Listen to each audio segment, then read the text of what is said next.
Hello, good evening, welcome to another episode of Brett's Old Time Radio Show, and welcome to my home here in beautiful Lyme Bay. I've got Lola the puppy right next to me. She is currently led down in her basket, and I think we're moving forward. I think we're definitely started to get there a little bit.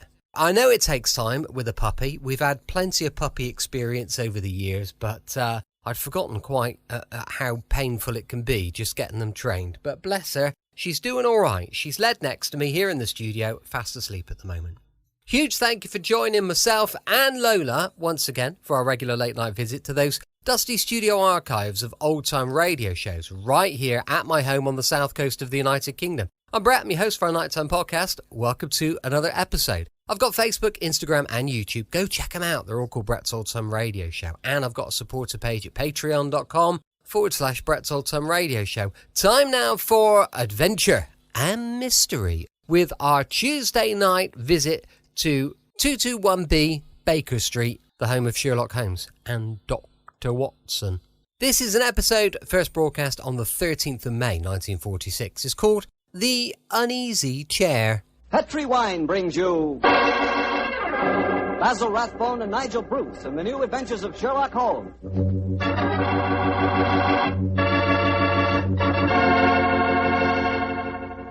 The Petri family, the family that took time to bring you good wine, invite you to listen to Dr. Watson tell us another exciting story about his old friend, that master detective, Sherlock Holmes.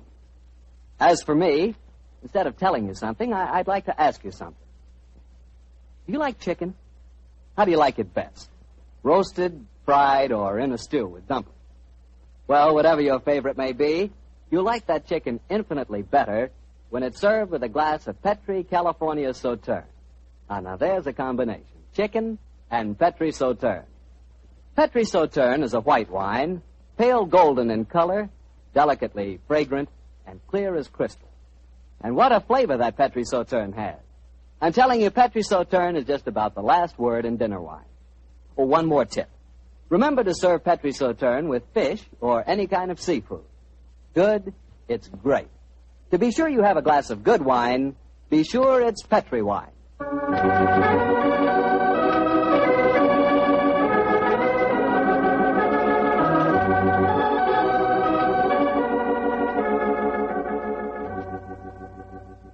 And now I'm sure our good friend Dr. Watson's expecting us. Let's go in and join him. Good evening, Doctor. Good evening, Mr. Bartell. Punctual to the minute, as usual.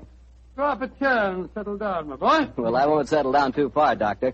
You have a habit of keeping me on the edge of my chair during most of your stories. Just as should be, Mr. Bartell. I hope tonight will prove no exception, so light up your pipe and I'll get on with my story. Doctor, from the hint you gave us last week, it sounded like quite a thriller.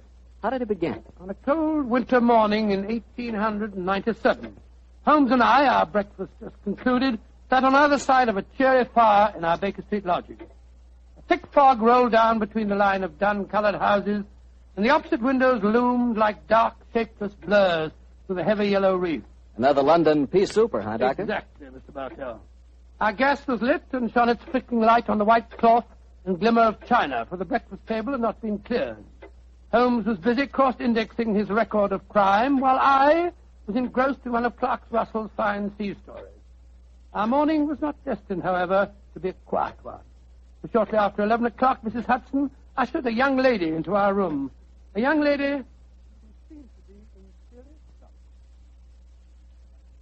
trouble. Sit down, won't you, young lady? I'm Dr. Watson, and this is Mr. Sherlock Holmes. How do you do, gentlemen? I must apologize for not giving my name to your housekeeper, but I have to be so careful. Yes, we quite understand, my dear. Of course, you're wondering who I am and what's brought me here. My own theory would be that you are Miss Harriet Irving, and that you've come to me to elicit my aid in proving that Mr. Binion did not murder your father. Holmes, what on earth are you talking about? You're absolutely correct, Mr. Holmes. But What? how did you know? I deduced it, Miss Irving.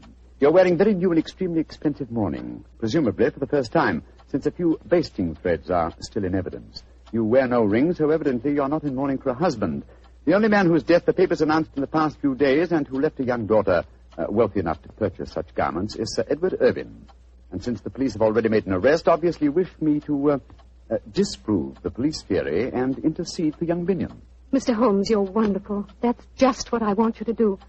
You will, won't you? Miss Irvin, I've studied the newspaper reports very carefully. It would seem to me that Scotland Yard has arrested the right man. Well, I'm very sorry, but I didn't read the newspaper reports. I haven't the faintest idea what you're both talking about. Then let me bring you up to date, my dear fellow. And please correct me, Miss Irvin, if I make any mistakes. Now, 3 days ago, Sir Edward Irvin, the father of this young lady, was found stabbed to death in his study. The only entrance to the study is through an anteroom, where his secretary had been sitting ever since Sir Edward was last seen alive. And the secretary swore that no one had entered or left the study. Secretary's name being Binion, I suppose. Yes, under the circumstances, it's hard to see that any other arrest was possible. And yet I know he's innocent, Mr. Holmes. Oh, and how do you know that, Miss Irvin? We were in love. We were going to be married. I don't care what the police say. A woman knows these things.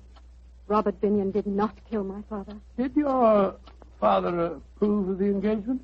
Well, no, not exactly. If one were to be exact, Miss Irvin, wouldn't one say that your father absolutely forbade the marriage? Yes, he did. And Inspector Lestrade assumed that was the motive for the murder. Well, sounds logical, I must say. Does your father have any other relatives living, Miss Irvin? His brother, my Uncle Peregrine. He lives a hermit's life in the country.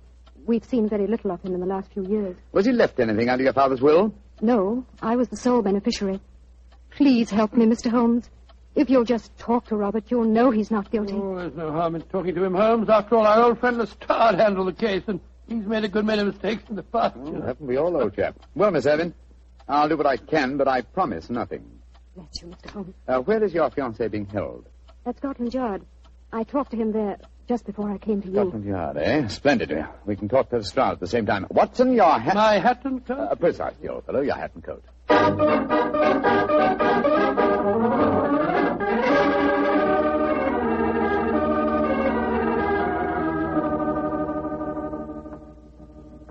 So, Mr. Sherlock Holmes and Dr. Watson think they know more than the Yard, eh?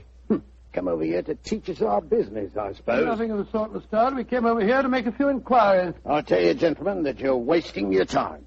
Young Binion is guilty, whatever his young lady may say. Lestrade? Yes, Mr. Holmes? What did the autopsy prove? Well, I've got a report of it here on my desk, but it won't tell you nothing you don't know. Mm-hmm.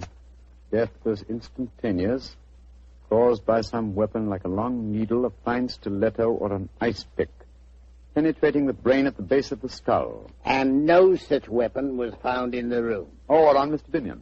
True, sir.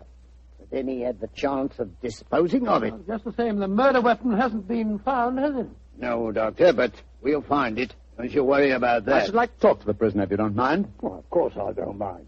He's in the detention cell just down the corridors from here. Follow me, gentlemen. Has he given you any trouble, Lestrade? Trouble? If all our prisoners were as quiet as him, we wouldn't need no guards, Doctor. Nice, quiet young fellow. Hard to realize he's a murderer. A fact that still has to be proven in court, Lestrade. A fact that is going to be proved in court, Mr. Holmes. Well, here we are at this cell.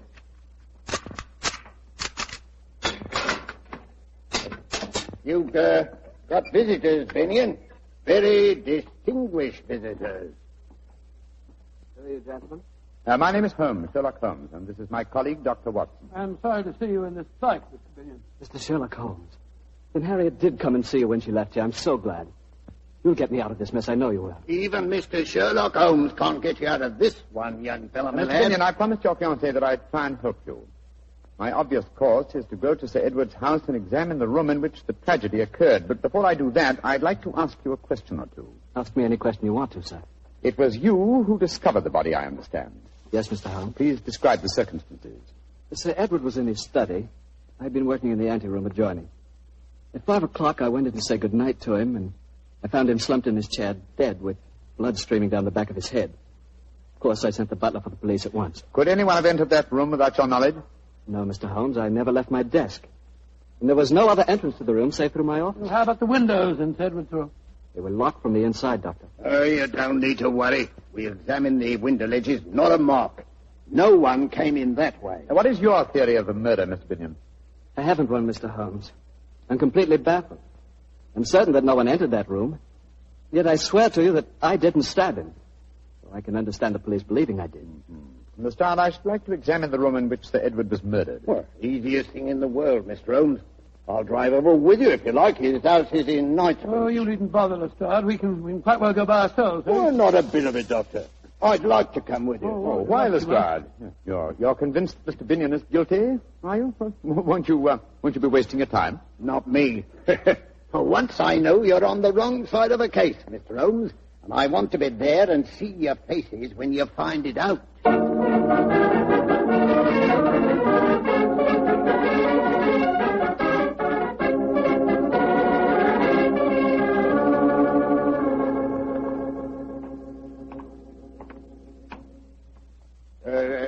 This is the house, Mr. Holmes. Yes, it's an imposing-looking place, I must say.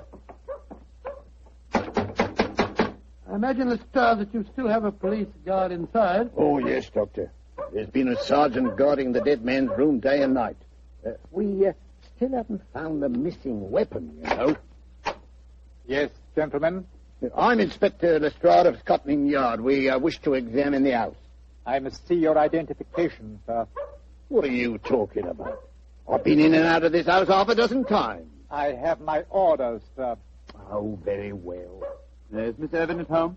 Miss Irvin is not receiving, sir. Great Scott, man, can't you give us any information? There's been tragedy in this house, sir, and the truth of it's not known yet. I'm not answering any questions that I don't have to. There now.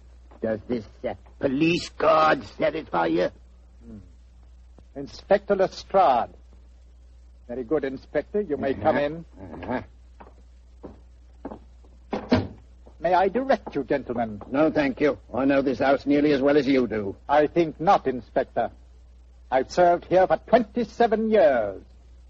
Now, gentlemen, if you're not needing me, I'll return to my quarters. Bless my soul. That's a sinister-looking chap if I ever saw one. Yes, and he knows something. You see, Lestrade, there is a possibility that Binion is innocent. Yes, I began to see that, sir, when you were talking to the butler. You're being very cryptic. What other possibility are you talking about? The possibility that Binion, the arrested man, is shielding the real murderer. And whom would he be most certain to shield? You mean his fiancée, Miss Irvin? That's right, old fellow. What? Here we are. This is the anteroom where young Binion worked.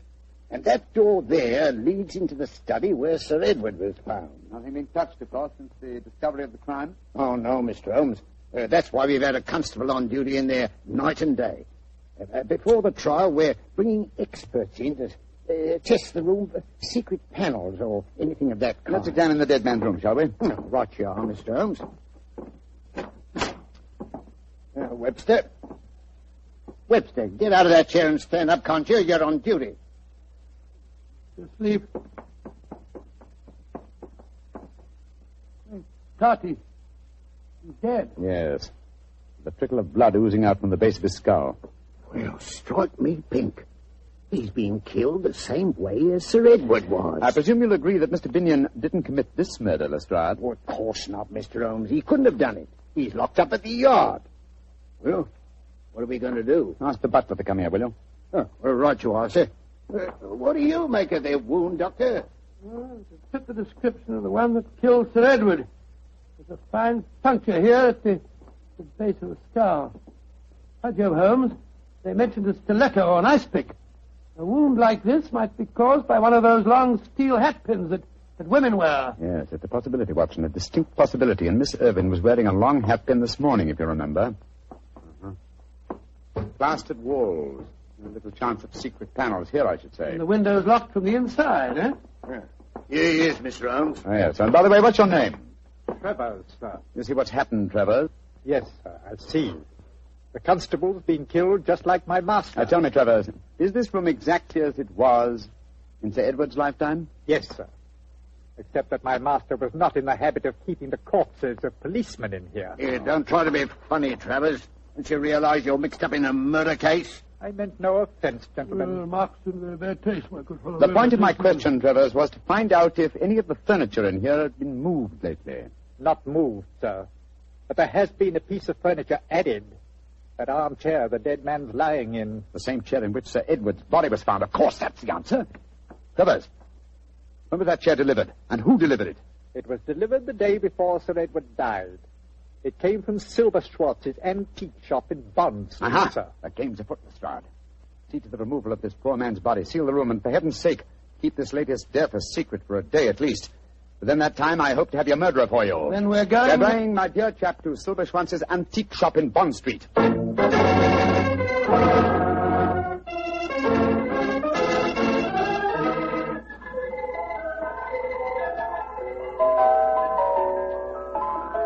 Those old music boxes are quite charming, Holmes, aren't they? Yes, but where is Mr. Silberschwanz? This is probably him. What a fine-looking old fellow. Oh, Mr. Silberschwanz. Yes, gentlemen. You are interested in musical boxes? No, sir, in chairs. Particularly in the handsomely carved chair you delivered to Sir Edward Irvin a few days ago. Ah, yeah, magnificent specimen. He's pleased with it? He was found dead in it, Mr. Silverstone. And half an hour ago, someone else was found dead in it also. That chair was one of a pair, wasn't it? Yeah, but... Holy begotten Himmel. That's impossible. Please to follow me. I will show you it's not possible. Look at the chair. It's exactly like the same one as Sir Edward's house. Oh, my friend, but there's such a difference. 15th century Italian, isn't it? Yeah, this is one of a pair of the famous Malipiero armchairs. There are only 3 pairs in the world, my friend. Of this pair, one, the one I delivered to Sir Edward, is simply a great specimen of the carver's art. This one, its mate, looks exactly like it, does it not? Exactly. I can't see any difference myself. You would if you sat in it, old chap. Precisely. That is why I have these cords stretched from one arm of the chair to the other. If anyone were to sit in it well, sometimes nothing will happen.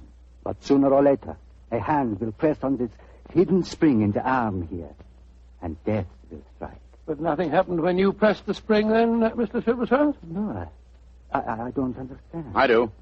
This is the harmless chair. The lethal one was sent to Sir Edward. He sat in it, accidentally pressed the spring and drove the fatal needle into his brain. Just as that poor constable did today. Sir Edward bought both chairs, I presume? Yeah, I would not sell it. No, it's a pair separately. Then why didn't you deliver both at the same time? He was afraid of the deadly one. Huh? He asked me to keep it here until he found a safe place for it in his home. Mm-hmm. And some devil switched the arm cord from the fatal chair to the harmless one so that you delivered death to Sir Edward. There is a subtlety in this crime worthy of the fiendish maker of the chairs himself. Silberschwanz. Yeah, mein Herr. Didn't Malipieri die of being tricked into seating himself in one of his own chairs? Yeah, he did. Ah, poetic justice. I'm much obliged to you, Silberschwanz. Now I think I know how to trap our killer.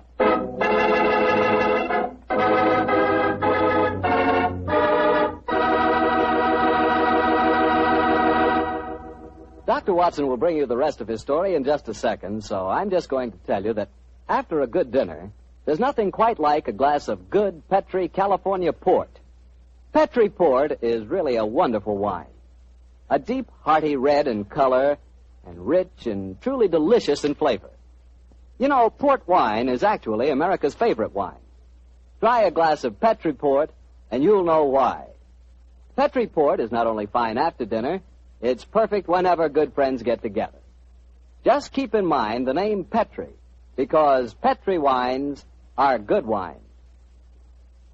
Well, Dr. Watson, this is quite a story you're telling us tonight. So you found out how the murders had been committed, but not who'd been responsible for it. That's quite right, Mr. Bartell. Holmes spent a long time cross-examining Mr. Silverschwanz, the owner of the antique store, as to who might have had the opportunity of switching the telltale cord from the fatal chair. And who did have that opportunity, Well, Doctor? Mr. Bartell, it transpires that 4 people might have been responsible. Sir Edward's daughter and his secretary, Mr. Binion, had both been in the shop with him at various times. So had the butler, Travers. The fourth suspect was Sir Edward's eccentric brother, Peregrine, who it appeared had dropped into the shop the day after the purchase had been made. With this last information, Holmes became very excited and launched into eager preparations, which ended a few hours later when we found ourselves disguised as furniture removers, driving a van along a quiet country lane near Dorking as we approached the house of Sir Edward's brother, Peregrine. There's the house, Watson. Ramshackle-looking place, isn't it? Yes, extremely so. Why are you so morose, my dear chap? You've hardly spoken a word on our drive down You never here. told me anything. Why are we trundling off into the wilds of the country disguised as furniture removers and carrying the harmless chair with us? Surely the reason is transparent, old chap? Yes, it's just about as transparent as dock stocking full of hot tripe. Oh, my dear Watson, surely it's obvious that we're up against an extremely cunning murderer. Now, what advantage accrues to him in using the Malapiero chair? An alibi, of course. He's nowhere near the place where the murder happened. Precisely. Apply your logic a little further. 3 of the suspects, the daughter, Mr. Binion, and Travers, the butler, live in the house and would almost certainly have been present at the time of death. Therefore, who gains most by such an alibi? Well, the brother, Peregrine. Elementary, my dear Watson. Now you see why we trundled off into the wilds of Dorking. Well, that must be Peregrine standing up at the porch. He sees a funny-looking fella. Follow my lead, Watson. Good afternoon, Governor. You fellows must have come to the wrong house. You were Mr. Peregrine Irvine, ain't you, Governor? Yes? And we come to the right house. All right. Come on, Bertie, give us a hand. Right you are, Alfie. What the devil are you unloading an armchair? Go on, get all that side of it. You drop it on my foot, Bertie, look out. Easy does it. Come on, Bert. That's I right. got it, Alf. I got it. All right. Set it down easy now on the porch here. There you go. That's it. Give me the crickets. Ain't that a pretty chair, Governor? Bertie and me was admiring it on our way down here. Good blimey, isn't half a nice chair. But who told you to bring it here? Orders, Governor. Mr. Silver Snitch, whatever his name is, told us your brother didn't want the chair and said as how we was to bring it to you. But my brother's dead. Mr. Silver Snitch said he gave the order before he died. Mind if I sit down in it, Governor? Oh, no, of course not. Cool, lummy. Bit of all right, isn't it? Look at him laughing. Who wish me old Trouble and Strife could see me now? Trouble and Strife? Yeah. Trouble and Strife. That's my wife, Governor. Here, sit down yourself, sir. Come on, go on. Sit down, try it. Go on, Governor. Take the weight off your plates of meat. What barbaric jargon do you speak? What on earth are plates of meat? Plates of meat is feet, Governor. That's rhyming slang. That's right. Rhyming slang. Go on, sit down in it. Go on. All right, very well. There now. Ain't that comfortable? Yeah, very. Go on. Run your hands over the arms, Governor. Ain't that carving pretty? Ain't it just ducky? Yes, it is. But I don't want the wretched thing. There's been some mistake. So you'd better take it back to London and tell them to sell it. I don't want anything of my brother. Jumping Jehoshaphat. Can't see where you don't want to sit in a nice chair like this, Governor. But you're the one that gives the orders around here. Come on, Bertie. Go on, get your back into it. All right, Alfie. Let's get back in the van. All right, come on. Alfie. Away they go. Oh, bless your heart, Governor. We don't worry about that sort of thing, do we, Bertie? Of course not, Alfie. We'd had a nice drive in the country anyhow, didn't we? That's right. Let's get these old horses going. Good day, Governor. Good day, Governor. Good.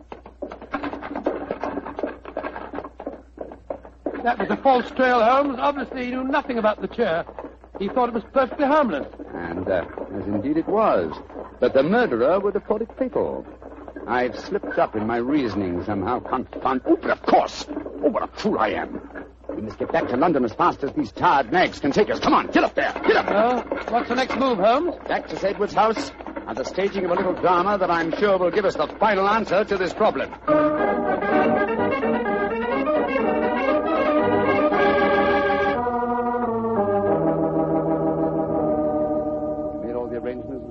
Yes, Mr. Holmes, I've got Miss Irving, young Binion, and the butler waiting outside. And no one knows we switched the chairs. Splendid. You're sure that this is the harmless chair, Holmes? Of course I am. Look here. I sit in it. So, run my hands over the arms. Yes, this chair is harmless, as every person save one will know. Show them in, Lestrade. All at once, Mr. Holmes? No, I think we'll take Miss Irving and Mr. Binion first. Oh, right you are, sir. Miss Irving, Mr. Binion, come in, please. Very well. Oh, Mr. Holmes. What's the matter, Miss Irving? It's just so horrible seeing you there in the same chair where I saw Father. Oh. Mr. Holmes, it's a trifle too macabre for you to assume the position of the corpse. Please get up. But it seems to be the most comfortable chair in the room, and I do like my comfort when I interrogate witnesses. However, it's hardly chivalrous, is it? Miss Irving, please sit down, won't you? I don't like to sit down in the chair in which Father died. Oh, Miss Irving, we couldn't bear to see you standing. Very well, then. Don't sit down, Harry. Why not, Binion? What's the matter? Isn't the chair safe? No, Then perhaps you care to sit in it. To prove that the chair is safe. No, I... Sit down! Very well. There. Splendid. Curious chair, isn't it, Mr. Binion? I wonder about these carvings on the arms. They look almost as if they might activate concealed springs. I wonder what would happen if I... No, for heaven's sakes, Mr. Holmes, you're trying to kill me. Kill you? Then you know how Sir Edward and the policeman were murdered, eh? I knew it must have something to do with the chair. You knew more than that, Robert. You planned it. I remember now that when we went to the shop, you... Quiet, Harry. Come back here, you. No, Watson, don't go after them. Lestrade will stop him. In any case, the police are at the door. Oh, I'm tired. I think I'll sit in this rather fateful armchair. So it was young Binion all the time, eh? Yes, and he all but outsmarted me. I reasoned that somehow the murderer must have intended the device of this chair to clear him. And suddenly I saw the real motivation.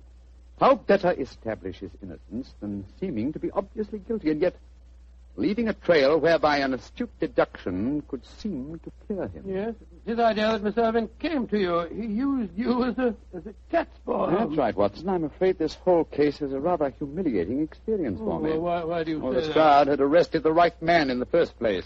Oh, my dear Watson, I shall never hear the end of this. Never.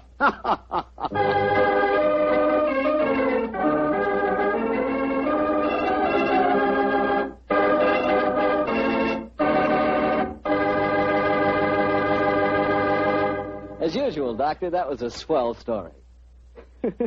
Imagine Lestrade accidentally arresting the right man. Well, he had that one coming to him. Poor fellow, he'd been outwitted by Holmes so many times he was beginning to get an inferiority complex.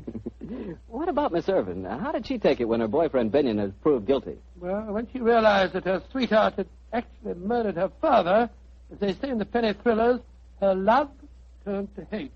But at first, she took it pretty bad. I can imagine so. Mr. Bartell, my boy, that's one of the disadvantages of being a detective. When you bring the guilty to justice, you very often cause the innocent to suffer too.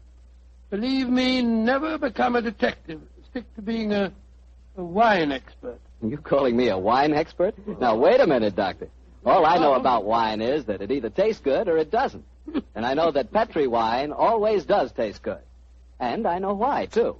It's because the Petri family has been making wine for generations. The art of turning luscious, sun-ripened grapes into fragrant, delicious wine is their heritage. A heritage handed down within the Petri family from father to son, from father to son. What particular type wine you prefer is, of course, a matter of your personal taste. But let me assure you of this. Whatever type wine you desire, for any occasion, you can depend on any wine that bears the Petri label. Petri took time to bring you good wine. And today, that name Petri is the proudest name in the long history of America's wine. Well, Dr. Watson, what new Sherlock Holmes adventure are you planning to tell us next week? Next week, Mr. Bartell. Now, let me see. Next week, I'm going to tell you a strange story that took place in one of the smaller states of Middle Europe. It concerns a young prince, a most unusual concert, and a beautiful contralto who sang 2 days after we'd seen her die at the hands of the firing squad. I call the story The Haunting of Sherlock Holmes. Doctor, that's one I've got to listen to. Yes, Mr. Bartell. And everyone should also listen to what Secretary of Agriculture Anderson says about saving used kitchen fat. We've all got to keep turning in every bit of used fat. Take it to your meat dealer. The shortage of fat is worse now than ever it was. And unless we help, and we all help, we'll all be faced with a serious shortage of soap. Yes, and a serious shortage of paint, lubricating oils, drugs, and many other things that require fats in their manufacture. It's up to us. Keep turning in every bit of used kitchen fat. Tonight's Sherlock Holmes adventure was written by Dennis Green and Anthony Boucher and was suggested by an incident in Sir Arthur Conan Doyle's story, The Musgrove Ritual. Music is by Dean Faltzler. Mr. Rathbone appears through the courtesy of Metro-Goldwyn-Mayer, and Mr. Bruce through the courtesy of Universal Pictures, where they are now starring in the Sherlock Holmes series.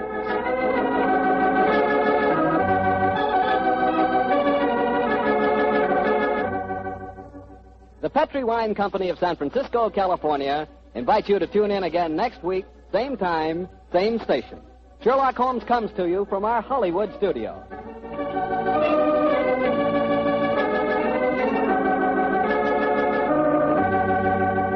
This is Harry Bartell saying goodnight for the Petri family. For a solid hour of exciting mystery dramas, listen every Monday on most of these same stations at 8 o'clock to Michael Shayne followed immediately by Sherlock Holmes. This is the Mutual Broadcasting System. Welcome back. Hope you enjoyed our latest adventure with Sherlock Holmes and Dr. Watson. And don't forget, we'll be back tomorrow with Rocky Jordan going live from 5 p.m. UK time. As I mentioned earlier, we've got a supporter page, patreon.com/Brett's Old Time Radio Show. Thanks for listening. I'll be with you 7 days a week, each and every week, and I'll see you tomorrow on Brett's Old Time Radio Show. Love you. Bye.